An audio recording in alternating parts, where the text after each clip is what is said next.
O programa Universidade Viva de hoje vai falar sobre o limite da democracia.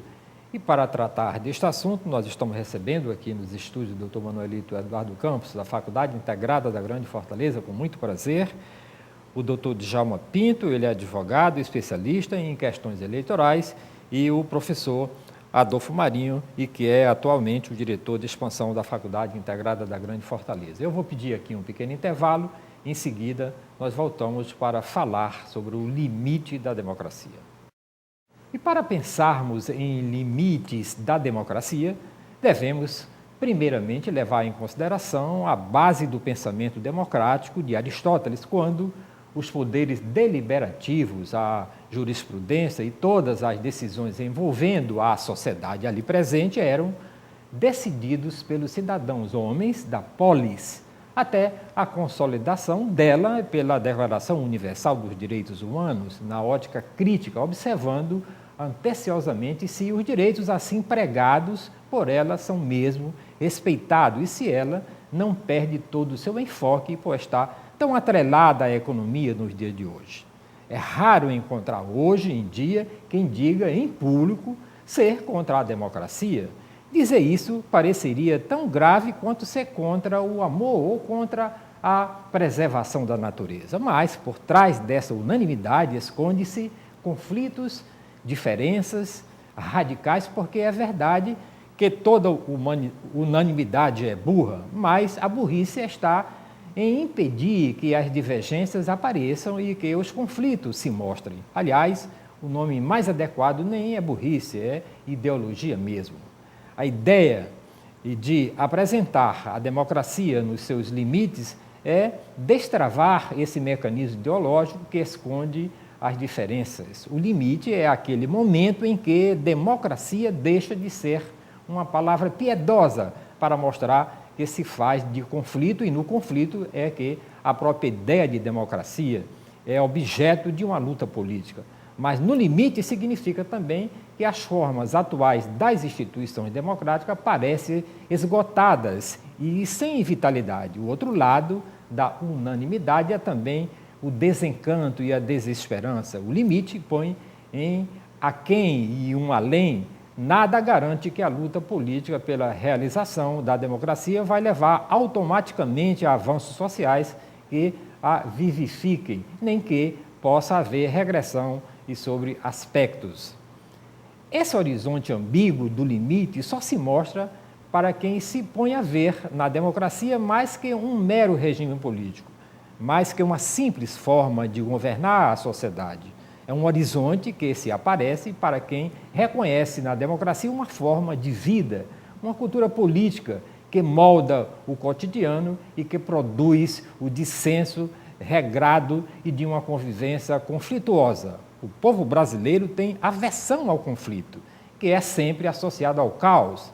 Mas até onde vai o limite da negociação entre interesses diferentes? Existe realmente o limite da democracia? É a primeira pergunta que eu faço. Vou começar com o Dr. Djalma Pinto. Olha, o homem, ele não pode viver só. O homem é um animal político.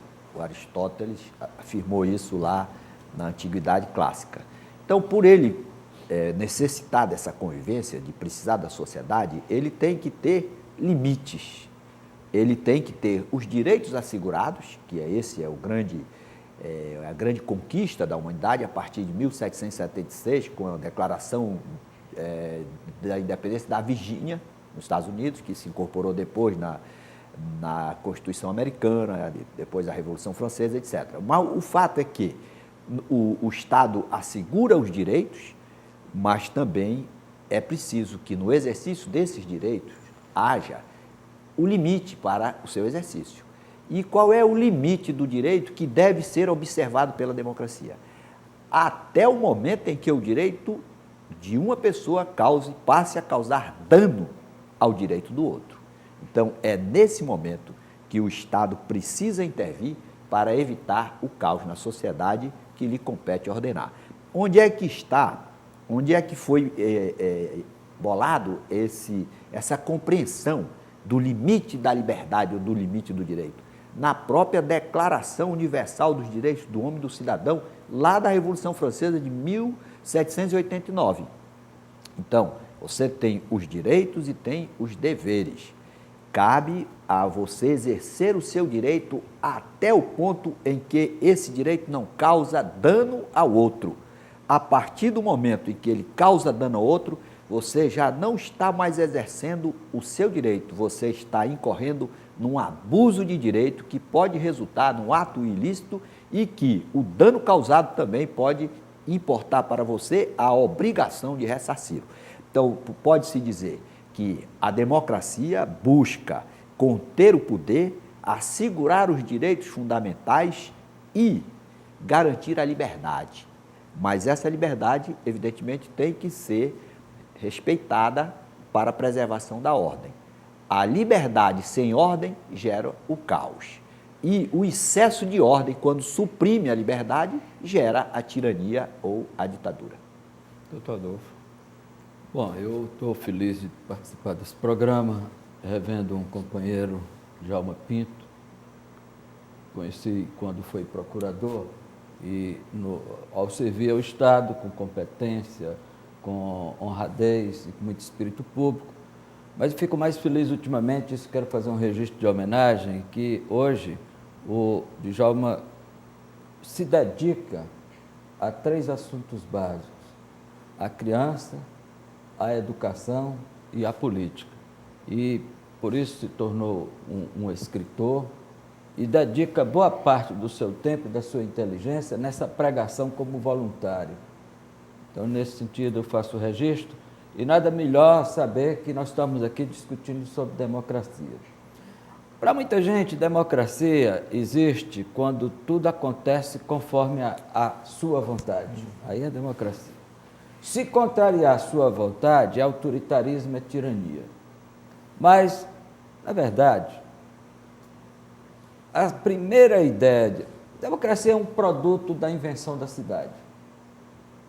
Quando as aglomerações foram formadas, era natural que houvesse uma divisão do trabalho. E dentro dessa divisão do trabalho nasceu a classe dirigente. E a democracia não é um produto pronto e acabado. A democracia é um processo. E este processo consiste numa forma pactuada de exercer o poder por essa classe dirigente. É exatamente por isso que você ouve falar em cidadania, direito das pessoas que moram na cidade. É por isso que nasceu a política, polis, cidade é chamada às vezes de polis. Aliás, na sua origem, polis. E porque a política é a essência da cidade. Entendido política na sua concepção mais nobre, que é a arte e a ciência da convivência de acordo com os superiores interesses coletivos. Mas essa democracia, ela não é, como eu falei, uma coisa única, pronta e acabada. É um processo que retrata a sociedade local, de acordo com a sua maturidade, com as suas características, com a sua cultura. Por isso é muito comum que, quando você fala em democracia, a palavra é fraca para dizer tudo. E aí ela vem quase sempre adjetivada. Você tem a social-democracia, você tem a democracia popular, ou então ela retrata a liberal, ou a então democracia relativa. Exatamente. E ela retrata também a estratégia, a metodologia do processo. Aí então você tem a democracia representativa ou a democracia direta. Bom, quando a gente fala de Brasil, o Brasil é uma república federativa do Estado de Direito Democrático. Aí ela se estrutura como? A classe dirigente é o resultado da ação dos partidos, das eleições, do voto livre, secreto, universal.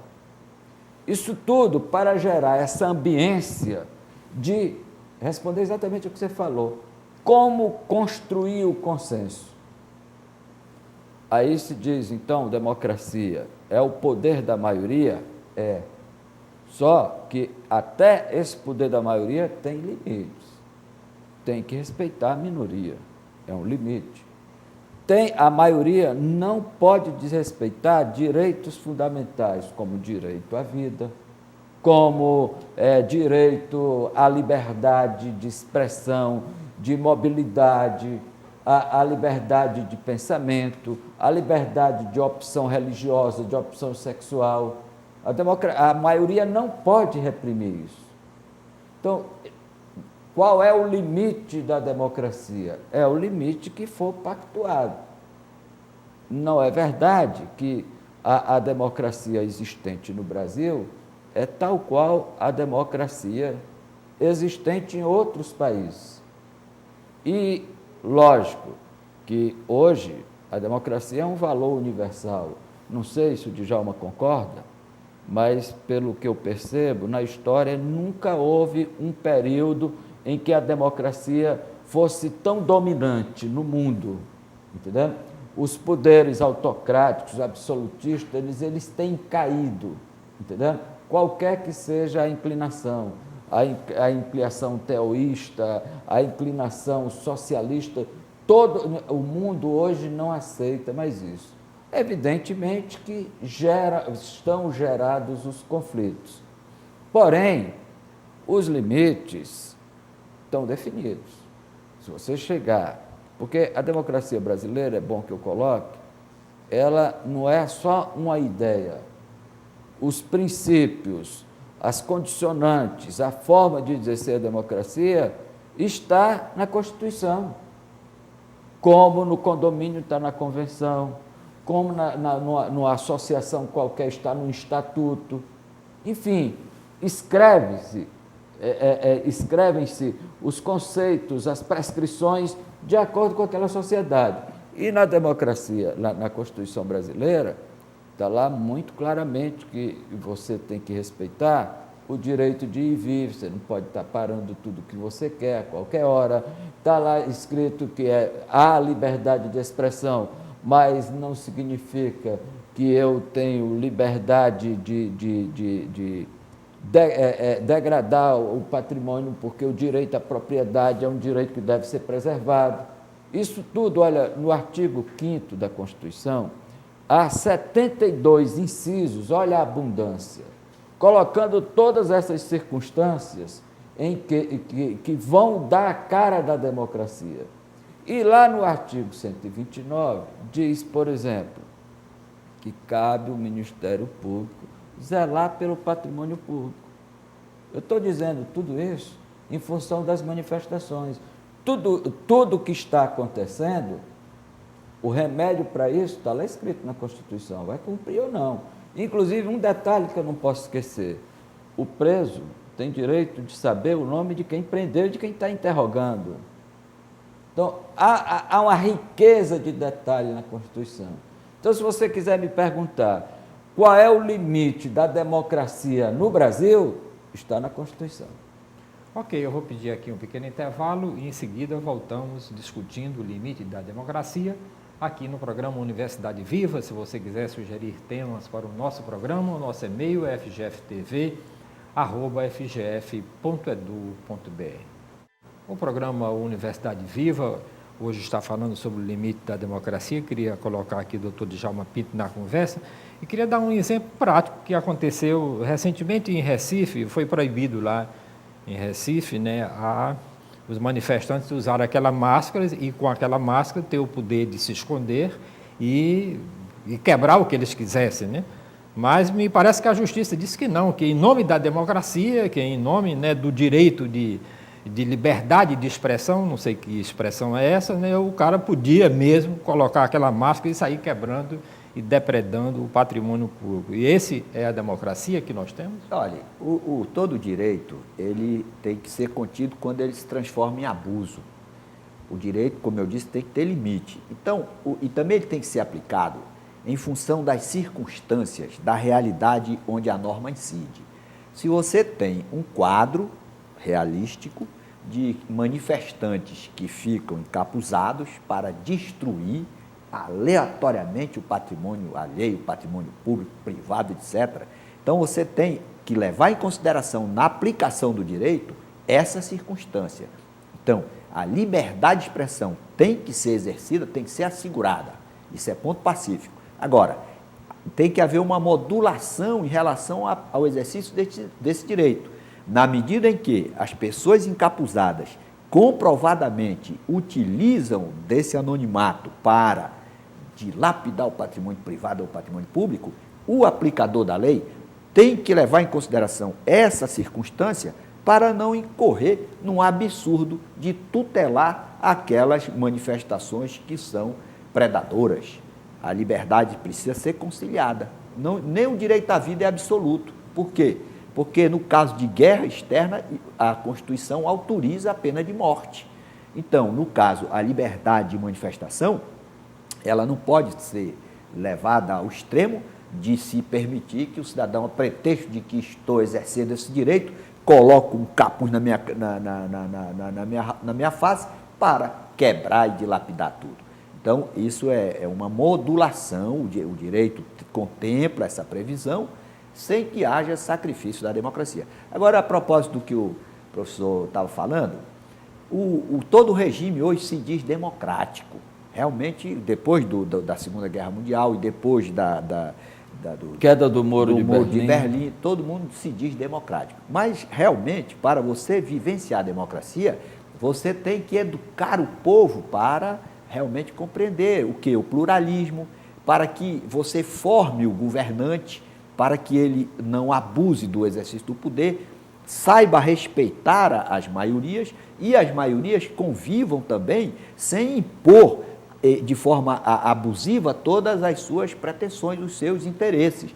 Existe a previsão de que você tem que ter o pluralismo, a tolerância e respeitar os direitos individuais e, sobretudo, a dignidade da pessoa humana. Então, em termos de ciência política, é imprescindível que se saiba que a finalidade do Estado, a finalidade da sociedade, em última análise, é encontrar meios para garantir a preservação da dignidade da pessoa humana, para propiciar meios para que o homem seja feliz.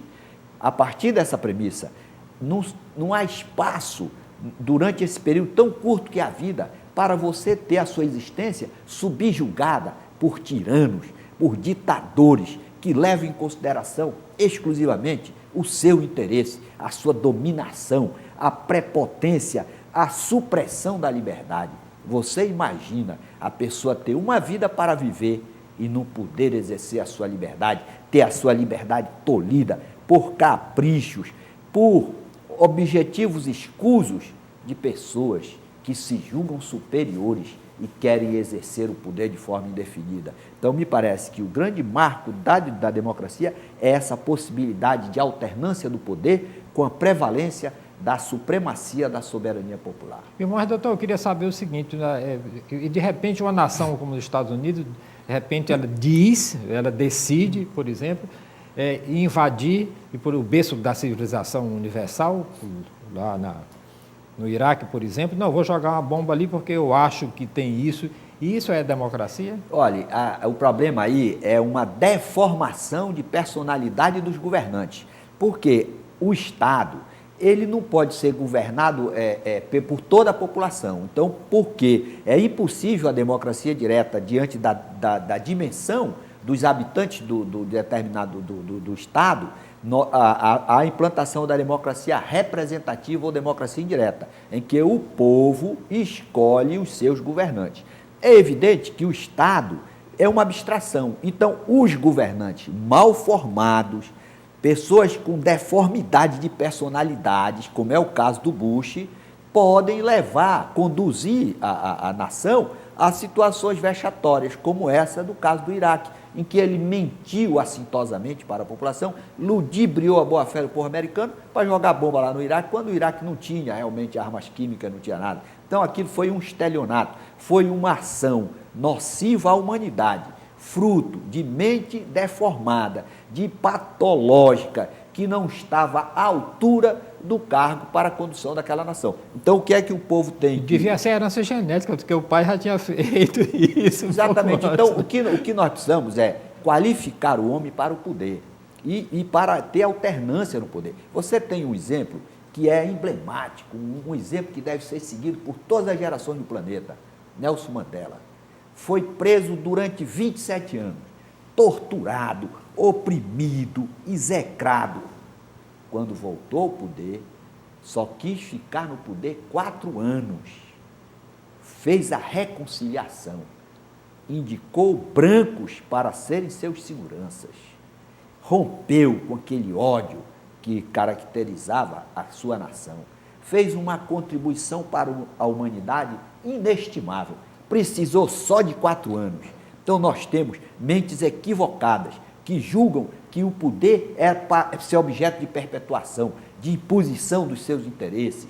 Não é por aí. E, doutor Adolfo, você acha que nós aqui no Brasil temos essa mania de querer ficar no poder e, se fosse possível, nós governaríamos para sempre? O senhor concorda que um deputado possa passar 50 anos na Câmara dos Deputados? Não, acho que o exercício do parlamento não é uma profissão. Acho que lá se faz uma representação. E, naturalmente, isso deveria ser regulado. Mas, se você me permite, eu gostaria de responder aquela pergunta, se a pessoa pode participar de uma manifestação mascarada. Eu quero dizer de antemão que eu fui aluno universitário durante os anos 64, e eu sempre fui a favor das manifestações. Mas mesmo naquela época, eu não acho que a circunstância de estar fazendo um protesto, porque a manifestação é um protesto, me dá o direito de transgredir a lei, de depredar. E do ponto de vista, nesse detalhe que você fala de estar mascarado ou não, a Constituição é clara, a manifestação é livre, vedado o anonimato. Está escrito vedado o anonimato, então não tem muito o que discutir.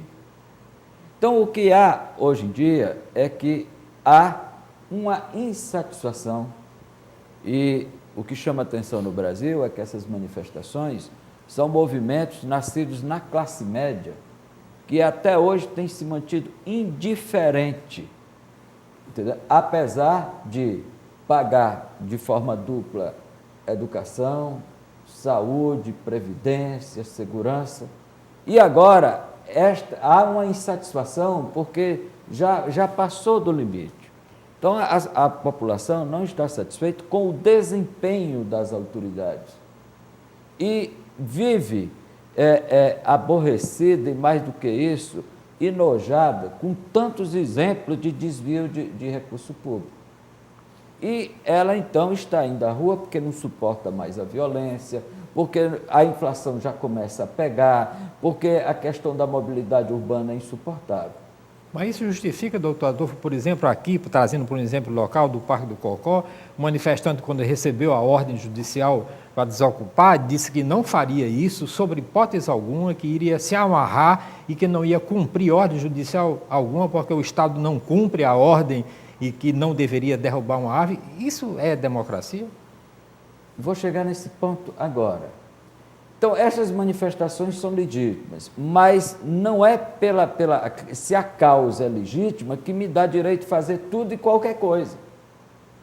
E o governo, quem está no exercício do poder, continua, independentemente das circunstâncias, com todas as suas obrigações perante a sociedade. O caso do Cocó é lamentável pelo seguinte: é difícil você ver uma questão onde tem tanta gente quebrando cabeça. Há uma questão dizendo que a área é federal, que a área é de Marinha. Olha, a parte que é de Marinha são 33 metros da área que sofre influência de maré, que não é o caso ali. Então não adianta a SPU chegar e dizer, é a minha área. Bom, vamos até admitir que ele tivesse alguma razão, mas que ele chegasse com o mapa da demarcação da área dele, que nunca apareceu.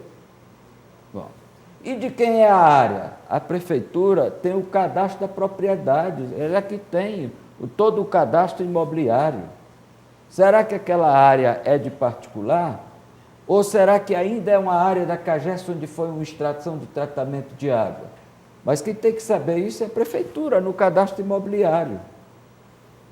Agora, uma pessoa chegar e dizer assim, eu não obedeço, é pelo seguinte, a democracia é, como nós falamos, um valor universal, mas nós não podemos ignorar que há também pessoas que têm uma convicção de que o melhor regime de convivência social é a anarquia. E aí, isso, se você for fazer estudo na França, você vai ver o que dizia Proudhon. Se você for para a Rússia, tinha Bakunin. E, mais recentemente, há todos esses black blocs, que eles são anarquistas por convicção. Então, quando a pessoa diz, eu vou me rebelar e fazer isso, bom, eu acho que em qualquer manifestação dessa, há o direito legítimo, sobretudo quando há prejuízos graves ao patrimônio público e particular, que essas pessoas sejam revistadas. Quem são? O que trazem da mochila? É vedado o anonimato. Por que não acontece? Isso, você vê isso lá na Crônica Política Nacional, algumas pessoas de relevo se posicionando, porque os governos enfrentam tanta resistência da sociedade, se acham tão fragilizados, que eles não estão assumindo as suas responsabilidades. Há alguns até que dizem, os governos estão acovardados, em função de toda a onda de insatisfação contra eles. E as polícias estão despreparadas para esses eventos. Agora, quem paga por tudo isso é a sociedade, que se manifesta a sua insatisfação. Mas, para fechar isso, eu quero lhe dizer o seguinte, é válido, o Papa foi feliz demais quando ele disse o seguinte, não me agrada o jovem que não protesta. A sociedade cresce, avança, a própria democracia avança com os protestos, com a insatisfação, com a manifestação, entendeu? Isso tudo faz o regime democrático se fortalecer, porém não com essa visão anarquista. E cabe aos governos, às polícias, garantir as manifestações que devem, e é esse ponto que eu quero ressaltar com ênfase, a melhor manifestação, o melhor protesto é no dia da eleição. E eu espero que no próximo bloco a gente fale mais disso. Perfeito. Vamos pedir aqui o próximo intervalo e se você quiser sugerir temas para o nosso programa, o nosso e-mail é fgftv@fgf.edu.br. O programa Universidade Viva hoje está falando sobre o limite da democracia. Queria colocar aqui o Dr. Djalma Pinto na conversa e para lembrar que recentemente, no mês de junho, né, houve aquelas manifestações, o despertar da multidão e que de repente houve em seguida aquele movimento, né, várias ações do governo federal, do legislativo, todo mundo se animou, mas parece que agora as coisas começaram a se acomodar de novo. Nós precisamos daqui para as próximas eleições, que aconteçam vários daqueles movimentos para que haja esse despertar da multidão, contribua para a democracia? Aquele movimento de junho foi consequência do alijamento dos cidadãos na participação das políticas públicas. Esse é outro ponto que nós precisamos avançar. O cidadão que vai eleito, ele é como o comandante de um navio. O comandante do navio não leva o navio para onde ele quer, mas para onde os passageiros desejam ir. Então, quando a pessoa vai comandar o governo, ela tem que levar em consideração as prioridades dos cidadãos que, inclusive, pagam tributo. Por quê? Porque o desperdício do dinheiro público afeta o cidadão que é o contribuinte. Então, quais são as nossas prioridades? Nós temos um problema seríssimo em educação. Nós não temos escolas de qualidade para o ensino fundamental e para o ensino médio. Talvez seja esse o ponto mais importante para justificar a nossa desigualdade. nós ainda não conseguimos um governante que tivesse a sensibilidade para compreender que o combate princípio da violência se dá através da escola de qualidade no ensino fundamental. Não é criando universidades, porque se o cidadão não tiver uma formação para viver na sociedade, para ser um cidadão, ele vai ser um predador, ele vai ameaçar a paz social, e é isso que nós estamos testemunhando na realidade contemporânea. Então, temos que formar o homem para exercer o poder. E isso demanda tempo e precisa o envolvimento de toda a sociedade. Senão, não adianta você ter o catálogo de direitos e de deveres, porque o cidadão só vai optar pelos direitos, não quer saber de deveres. Então, nós temos que disseminar uma cultura de solidariedade, da ideia da igualdade, de se colocar no lugar do outro, não fazer com o outro aquilo que você não deseja que faça com você, vivenciar aqueles objetivos fundamentais da República, construir uma sociedade livre, justa e solidária. E isso tem que ser trabalhado a partir da escola do primeiro grau. Senão, você, só dando mau exemplo, sem sanção nenhuma, é evidente que vai gerar o quê? Uma insatisfação que vai levar o povo na rua. O povo não se sente representado na sociedade brasileira. Esse é um problema sério. E o problema mais grave é que se você tirar todos os deputados e senadores e eleger novos deputados, 100% de renovação, os que virão possivelmente serão piores do que esses. Qual é a explicação? A escola e a sociedade brasileira não preparam o homem para o exercício do poder. O que significa preparar o homem para o exercício do poder? Compreender que o poder político, que ele chega através da eleição para exercer o mandato, tem como objetivo a satisfação não do seu interesse pessoal, não do interesse dos seus amigos, dos correligionários e dos financiadores de campanha.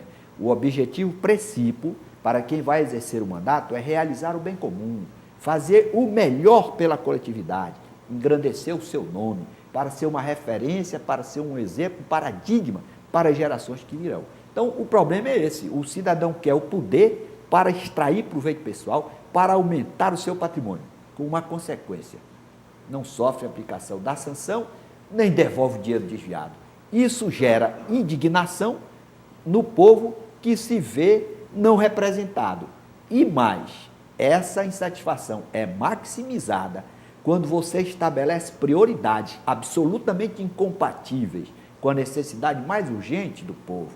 Exemplo, construir um estádio em Brasília, gastando 1 bilhão e 700 milhões de reais, para nele jogarem 2 times inexpressivos, Gama e Brasiliense. É evidente que isso vai provocar indignação no povo, que não tem hospital, não tem escola e não tem segurança pública. O de Manaus foi implodido para construir outro, né? Esse é um lado triste. Ou seja, o que é que significa isso?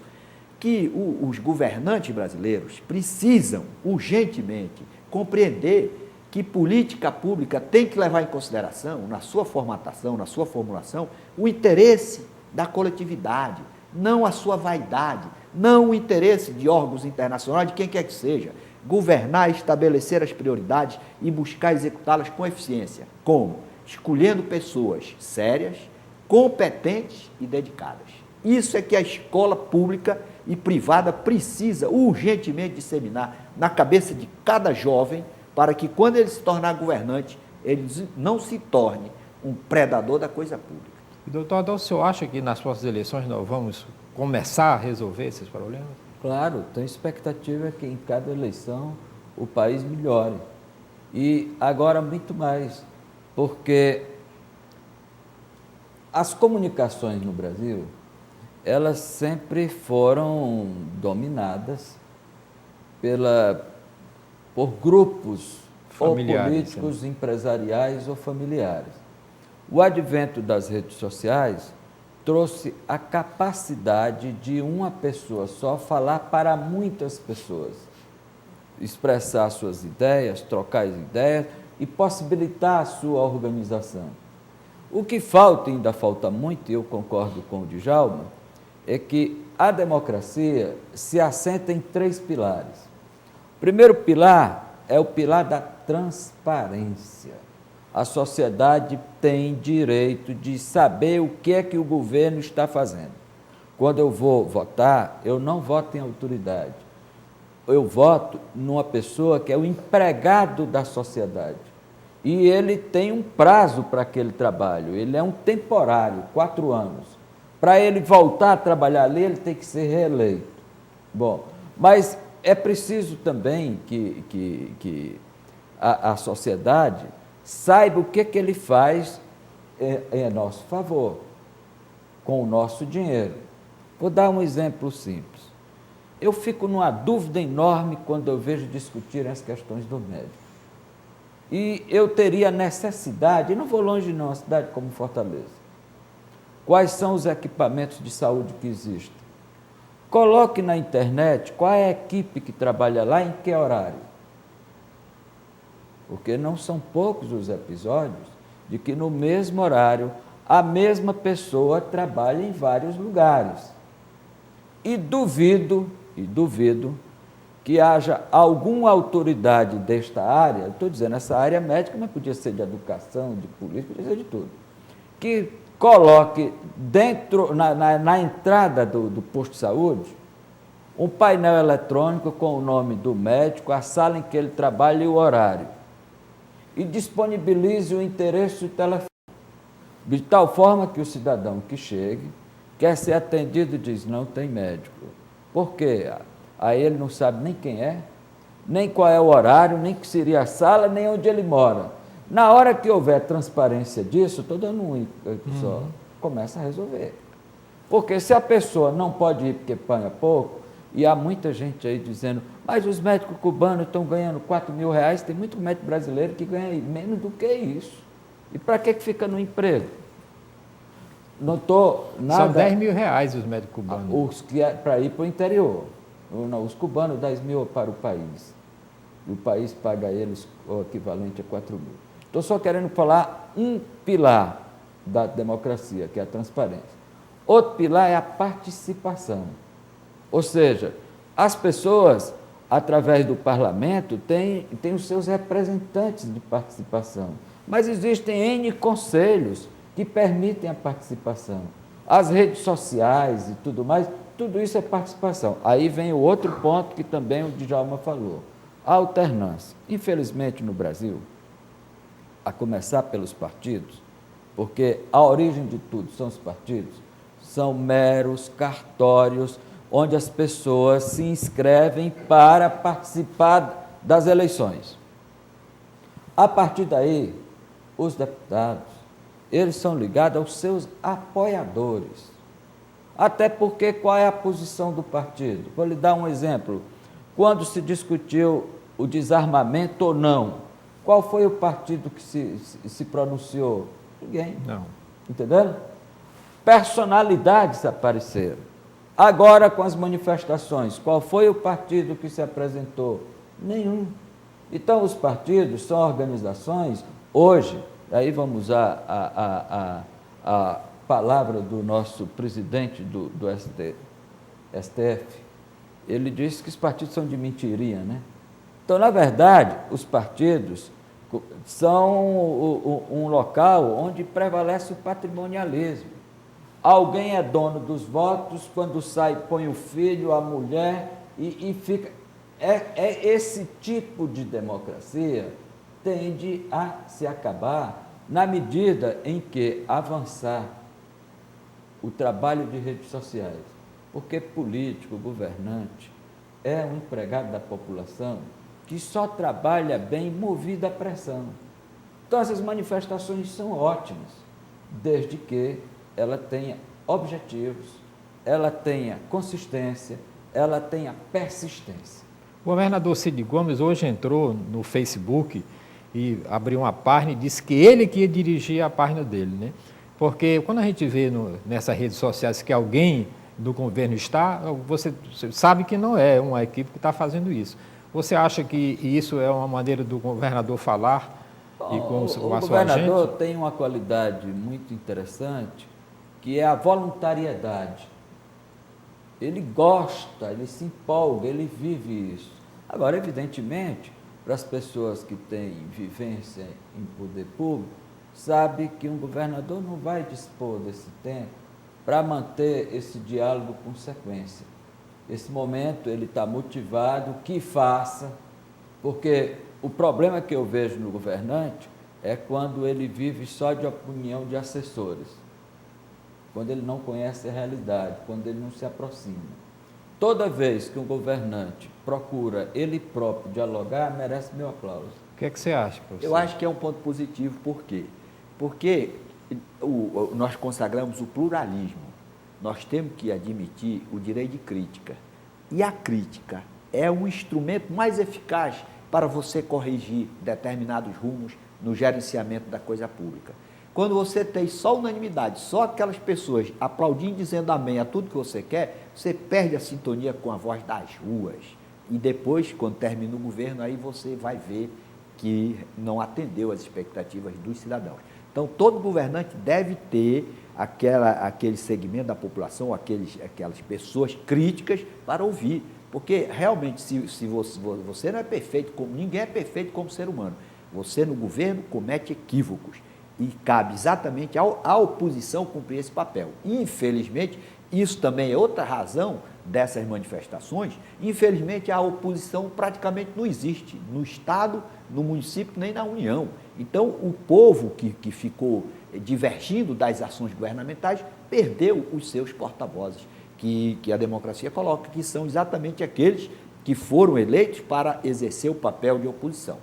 No caso do Cocó ali, qual é a sua opinião? Cocó ali é o seguinte, em primeiro lugar, ali era no passado uma área de marinha. Por quê? Porque existia até uma salina para provar que o mar chegava até ali. O que foi que aconteceu? Houve, inclusive, o doutor Haroldo, o nosso grande, o nosso grande colega, ele é responsável pela existência do Parque do Cocó, porque realmente foi uma das ações, inclusive no governo Tasso, que foram canalizadas para a preservação daquele parque. Agora, o que é que está acontecendo? Fizeram um projeto de um viaduto na época do prefeito Juracy Magalhães. Esse projeto não foi discutido com a sociedade, não havia a vivência da democracia participativa, que agora está sendo muito exacerbada, muito discutida por conta dessa ideia da presidente Dilma convocar um plebiscito. A Constituição, desde 88, consagra a democracia direta. Nossa democracia é participativa, ela permite a participação direta do povo.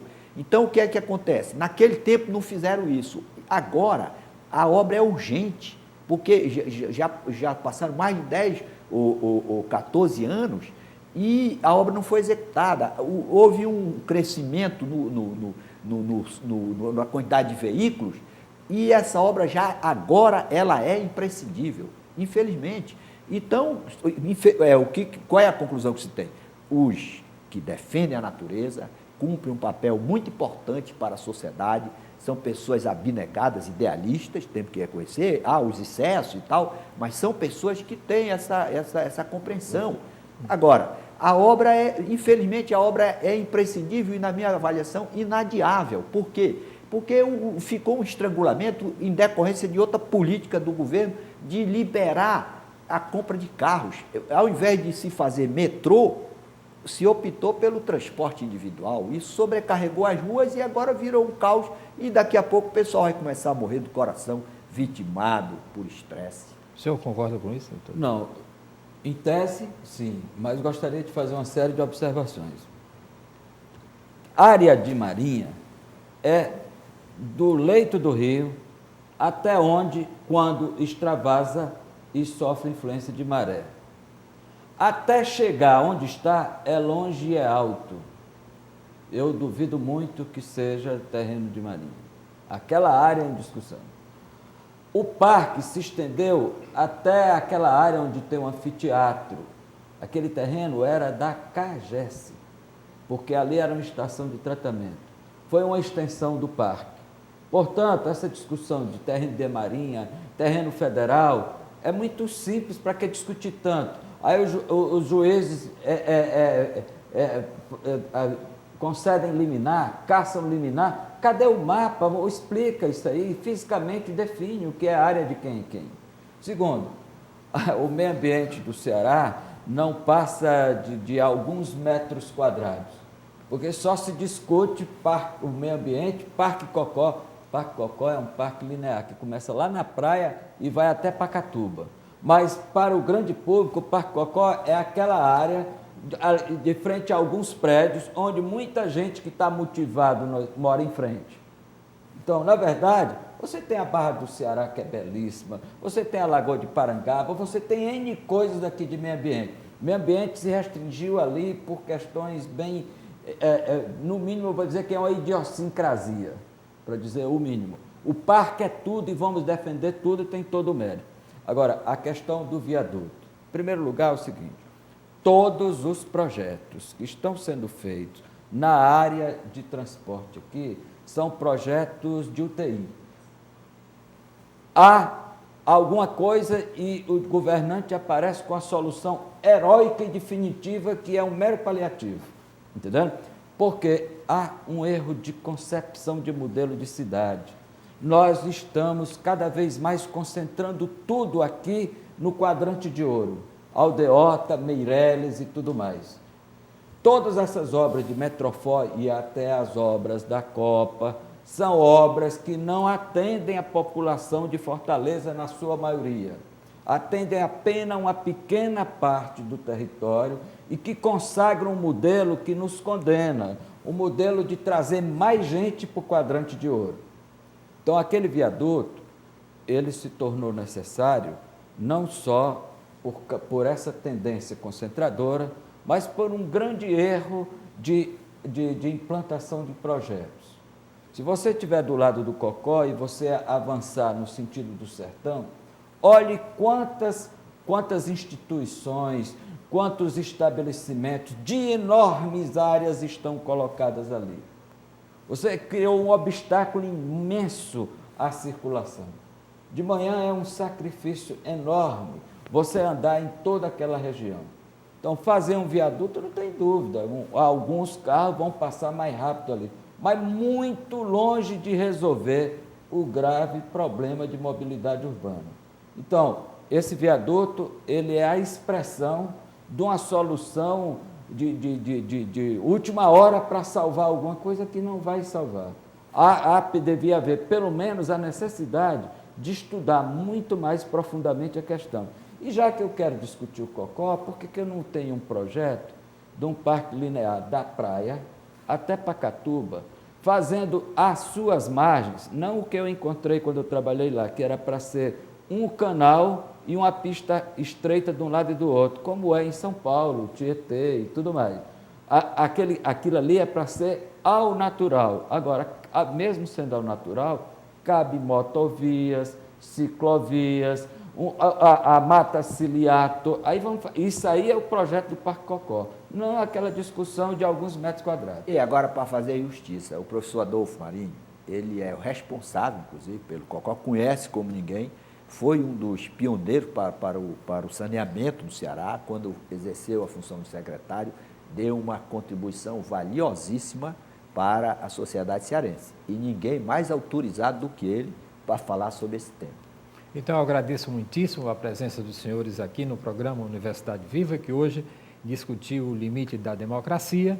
E se você quiser sugerir temas para o nosso programa, o nosso e-mail é fgftv@fgf.edu.br. Este programa é exibido sempre no canal Universitário de Fortaleza e nós temos também um portal no youtube.com/fgfes, onde você encontra esse e outros programas gravados e produzidos aqui pela FGF TV, o seu canal Universitário de Fortaleza. Muitíssimo obrigado pela sua audiência.